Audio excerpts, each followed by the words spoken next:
Inter মায়ামির দল যেন আর্জেন্টিনার দলে পরিণত হচ্ছে।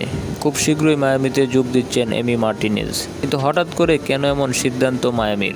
বিস্তারিত জানুন পুরো ভিডিওতে। যত দিন যাচ্ছে ততই যেন লিওনেল মেসির বন্ধু ও সতীর্থদের মিলনস্থলে পরিণত হচ্ছে ইন্টার মায়ামি।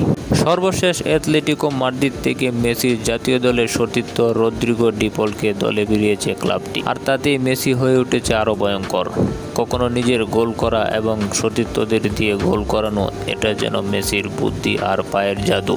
এবার আর্জেন্টিনার বিশ্বকাপ জয়ী গোলরক্ষক এমিলিয়ানো মার্টিনেজের দিকে নজর দিয়েছে ইন্টার মায়ামি। আর তাকে পেয়ে মেসি যে আরও ভয়ঙ্কর হয়ে উঠবে না তার গ্যারান্টি কে দেবে? কারণ মেসির বিশ্বকাপের স্বপ্ন পূরণের অন্যতম অস্ত্র হলেন এই বাজ পাখি। কানাডার ফুটবল ভিত্তিক এক সংবাদ মাধ্যম প্রতিবেদনে দাবি করেছে এরই মধ্যে এমি মার্টিনেজের সঙ্গে আলোচনা শুরু করেছে মায়ামি।